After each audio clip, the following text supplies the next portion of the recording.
चलिए अब हम लोग बात करते हैं कोरोजन के बारे में। Corrosion is wearing away of metals due to chemical reaction. Wearing away मतलब मेटल्स का समय के साथ खराब हो जाना ड्यू टू केमिकल रिएक्शंस। अब आप लोग सोच रहे होंगे कि एटमॉस्फेयर में कैसे chemical reactions? Yes, there are and number of chemical reactions that happen in everyday life naturally. ये उन्हीं का नतीजा होता है। मेनली इस रिएक्शन के पीछे कौन सा रिएक्शन इन्वॉल्व है? ऑक्सीडेशन। इस ऑक्सीडेशन में बेसिकली होता क्या है? Metals lose their metallic property. Metals की कुछ प्रॉपर्टीज होती हैं जिनके कारण उन्हें मेटल बोला जाता है। ऑक्सीडेशन के साथ साथ जैसे जैसे वो वियर अवे हो जाते हैं यानी कि खराब हो जाते हैं तो उनकी मेटेलिक प्रॉपर्टीज चली जाती है। अब ऐसा होता कैसे है या क्यों है? It is a process where metals are attacked by moisture, acids, etc.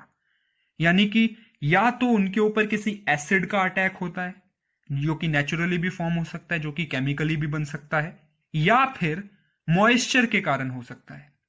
अब इसके क्या क्या नुकसान है? This can cause a lot of damage to car bodies, ships, bridges, iron railings etcetera. जैसा कि आप फोटोज में देख पा रहे हैं, आयरन रेलिंग्स, ब्रिजेस और कार बॉडीज को कितना नुकसान पहुंच सकता है कोरोजन से। Some daily life examples of corrosion. हम सबने ऑब्जर्व किया होगा, कभी हमारे पास अगर सिल्वर कॉइन्स रहे हैं तो बाय द टाइम उनके ऊपर एक काले रंग की परत, एक ब्लैक लेयर जम जाती है। सेम चीज आपने कॉपर पाइप्स के साथ भी ऑब्जर्व की होगी। कॉपर पाइप्स पे by the time green colour की कोटिंग आ जाती है। एंड आयरन तो हम सब use to hang. Iron by the time moisture के कांटेक्ट में आके रस्ट कर जाता है, जंग लग जाता है। तो ये तीनों चीजें क्या हैं? बेसिकली ये तीनों चीजें अलग अलग एग्जांपल्स हैं कोरोजन की। Rusting of iron. When articles made of iron come in contact with moist air, oxygen present in moist air reacts with iron and forms a layer of iron oxide over them. Iron oxide is porous in nature which falls after some time and next layer of iron starts reacting with oxygen present in the moist air. Rusting of iron का जो process है उसके अंदर basically हमारी जो iron है वो moist air के कांटेक्ट में जब आती है तो उस मॉइस्ट एयर के कांटेक्ट में आने के बाद जो ऑक्सीजन उस एयर में प्रेजेंट होती है वो आयरन के साथ रिएक्ट करती है और आयरन ऑक्साइड बनाती है। अब आयरन ऑक्साइड जो है ये कुछ समय बाद गिर जाती है और उसके बाद अगली लेयर के ऊपर आयरन ऑक्साइड के साथ रिएक्शन होता है। ये स्लो और ग्रेजुअल प्रोसेस जो है ये पूरे मेटेलिक ऑब्जेक्ट के ऊपर होता है and that iron metal is converted into metallic oxide. Because of this process, that is conversion of iron into iron oxide after reaction with oxygen, whole article of iron is eaten up and gets destroyed. Iron oxide so formed is known as rust and this process is known as rusting of iron. अब ये जो process है iron का iron oxide में बदल जाने का in the presence of oxygen in moist air, इस प्रोसेस के कारण पूरा आयरन जो है that is eaten up and it gets destroyed. Iron oxide जो इस रिएक्शन के दौरान बनता है उसे रस्ट बोला जाता है और इस प्रोसेस को रस्टिंग ऑफ आयरन बोला जाता है।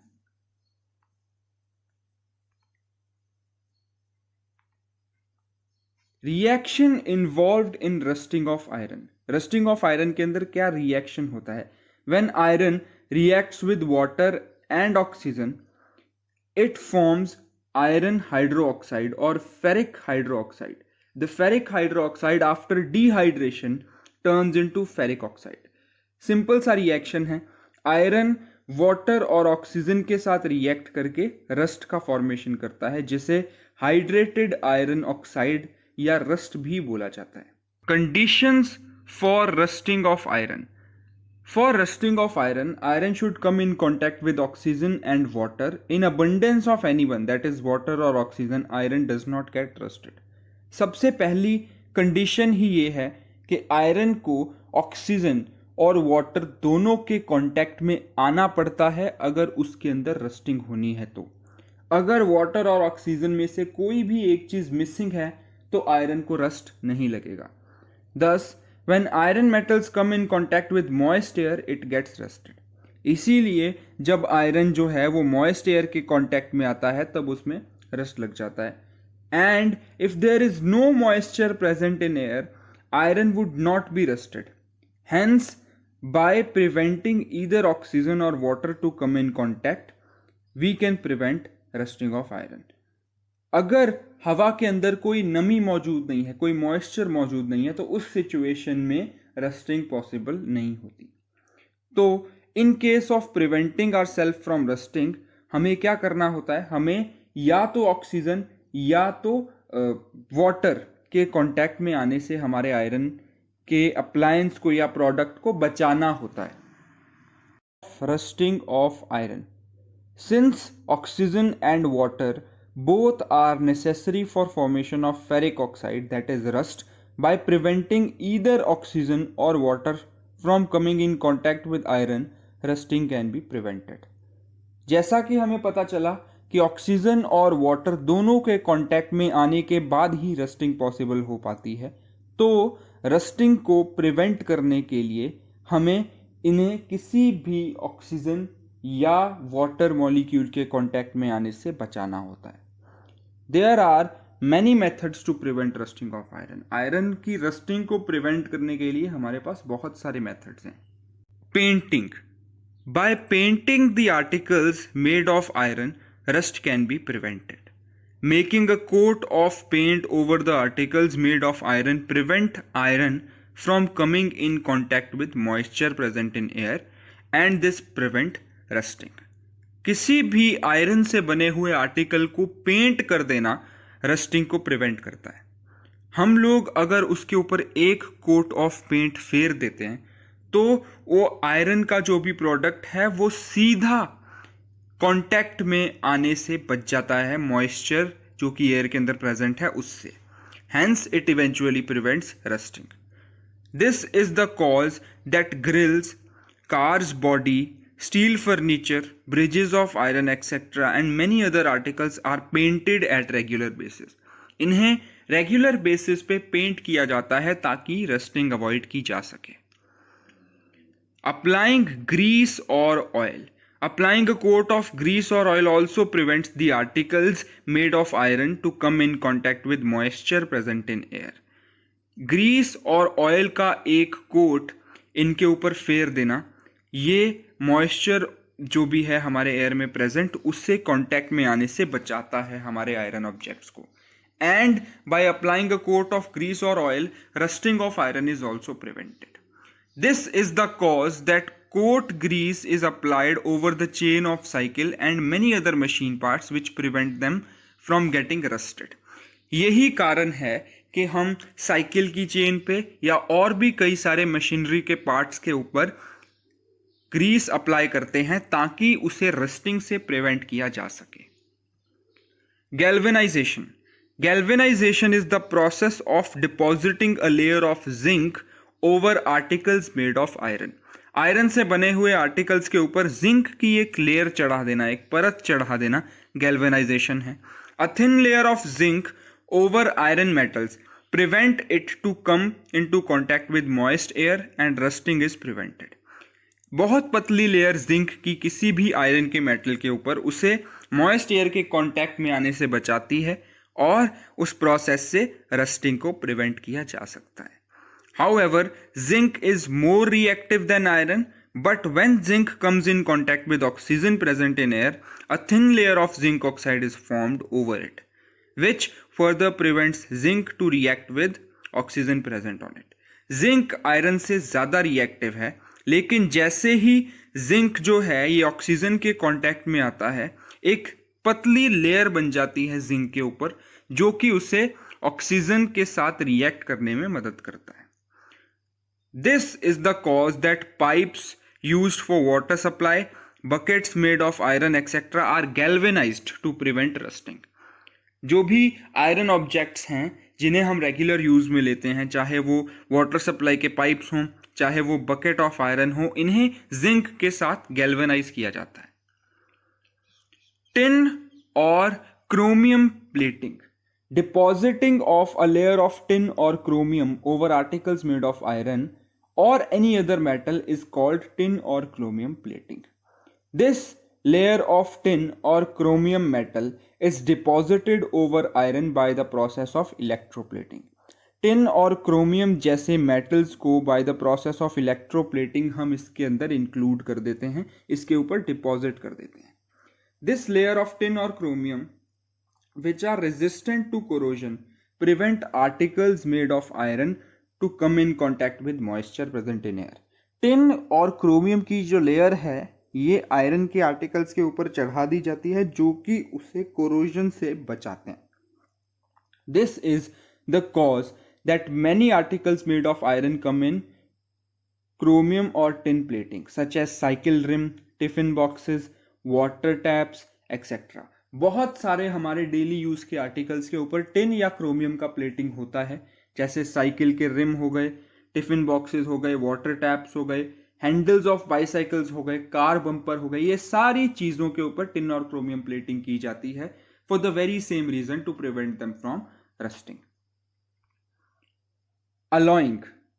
Alloying is the process of making homogeneous mixture of two or more metals. Homogeneous mixture बनाया जाता है जब दो या दो से ज्यादा मेटल्स को कंबाइन करके उसे अलॉय बोला जाता है।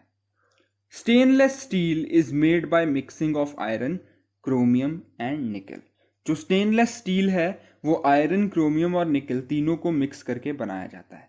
अलॉइंग जो है इससे भी रस्टिंग प्रिवेंट होती है and it makes iron corrosion resistant. This cause that cooking utensils are made of stainless steel which is an alloy of iron. इसी कारण से जो हमारे कुकिंग यूटेंसिल्स है वो स्टेनलेस स्टील से बने हुए होते हैं जो कि आयरन का एक अलॉय है। कोरोजन और टार्निशिंग ऑफ एल्यूमिनियम। एल्यूमिनियम का कोरोजन या टार्निशिंग क्या होता है? Aluminium is more reacting than iron, thus aluminium comes in contact with moist air present in atmosphere and forms aluminium oxide. Aluminium जो है ये आयरन से ज्यादा रिएक्टिव होता है, इसीलिए एनवायरमेंट के कांटेक्ट में आते ही, मॉइस्ट एयर के कांटेक्ट में आते ही ये एल्यूमिनियम ऑक्साइड बनाता है and it deposits a thin layer over it. इसके ऊपर एक बहुत पतला लेयर इसका जमा हो जाता है। This thin layer of aluminium oxide makes appearance of aluminium metal dull, but aluminium oxide does not react with oxygen. This thin layer of aluminum oxide prevents further corrosion of articles of aluminium. Aluminium के ऊपर ये जो layer बनता है aluminium oxide का, ये oxygen के साथ या एयर के साथ रिएक्ट नहीं करता, ये उसके ऊपर एक लेयर चढ़ा देता है, बट इसके ऊपर जमा हो जाने के कारण एल्यूमिनियम के जो भी ऑब्जेक्ट है उसका अपीयरेंस बहुत डल दिखने लगता है। Depositing of thin layer of aluminium oxide over aluminium metal after reaction with oxygen is known as corrosion of aluminium or tarnishing of aluminium. Corrosion of copper.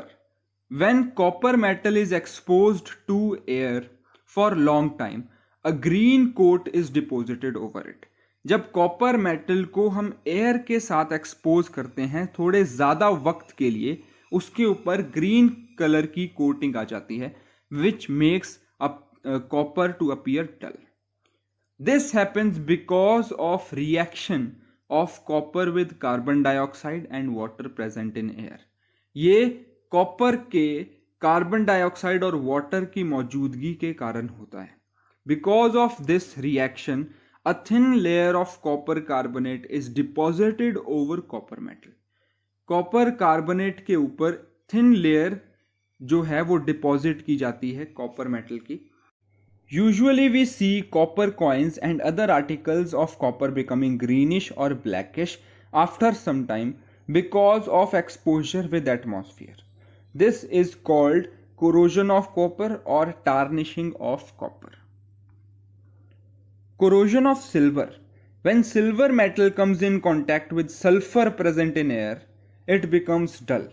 This happens because of formation of layer of silver sulfide over silver metals. Silver जो है हमारे atmosphere में जो sulphur present है उसके contact में आते ही डल होने लगता है. ये क्यों होता है? बिकॉज उसके ऊपर सिल्वर सल्फाइड की एक लेयर आनी शुरू हो जाती है जो उस सिल्वर मेटल को ब्लैकिश बना देता है. This corrosion is known as corrosion of silver and tarnishing of silver. Generally ornaments, coins etcetera जो भी सिल्वर से बने हुए होते हैं एक वक्त के बाद वो भी टार्निश होने लग जाते हैं या कोरोड होने लग जाते हैं, उनके ऊपर ब्लैक लेयर आनी शुरू हो जाती है. alloy. Alloy is a homogeneous mixture of two or more than two metals or non-metals. Alloying improves the quality of metal such as strength, resistance, corrosion, ductility, malleability, etc. Alloy जो है ये homogeneous mixture है दो या दो से ज्यादा metals और नॉन मेटल्स का. अलॉयज इंप्रूव करते हैं मेटल की quality in terms of strength, resistance to corrosion, ductility, malleability etcetera. Examples of a few alloys are stainless steel, which is an alloy of iron, chromium and nickel. जो इन सारे metals को mix करके बनाया जाता है. Eventually ये iron की strength बढ़ा देता है और उसे कोरोजन रेजिस्टेंट बना देता है.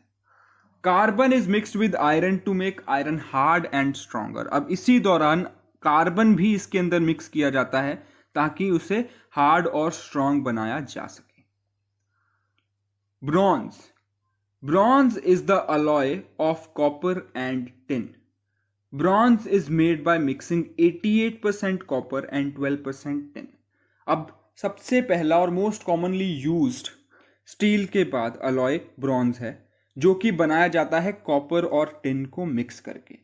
ब्रॉन्ज बनाया जाता है 88% कॉपर और 12% टिन का इस्तेमाल करते हुए by mixing tin copper metal which is used to prevent from getting कोरोटेड.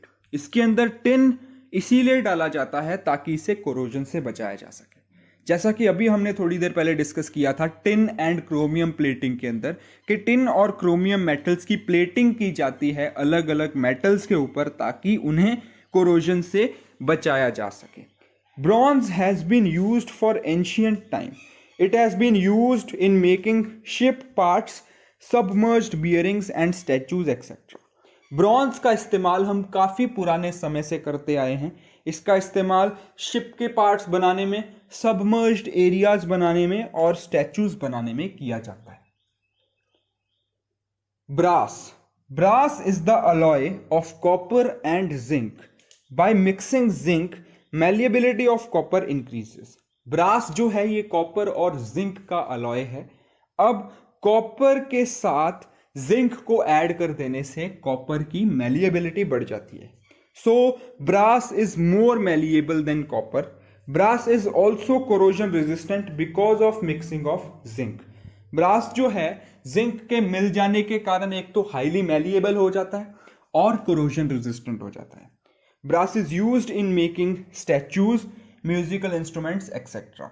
इसे स्टैचूज बनाने में, म्यूजिकल इंस्ट्रूमेंट्स बनाने में इस्तेमाल लिया जाता है. Alloying of gold. Gold is a very soft metal because of which mixing of jewelry is difficult.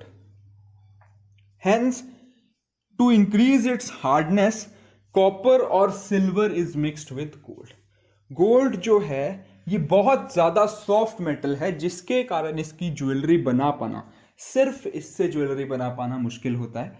इसीलिए इसके अंदर सिल्वर या कॉपर में से कुछ ऐड ऑन किया जाता है ताकि इसकी हार्डनेस बढ़ाई जा सके.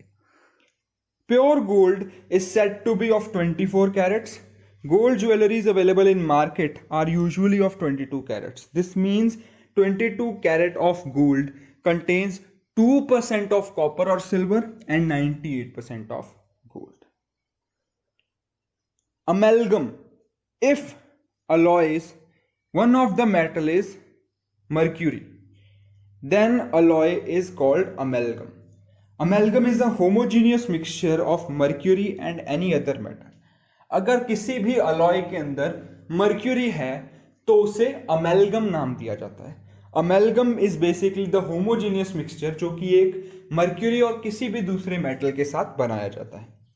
Electrical conductivity and melting point of alloy. Electrical conductivity और मेल्टिंग पॉइंट किसी भी अलॉय का इंक्रीज कर दिया जाता है। Alloy has less electrical conductivity and lower melting point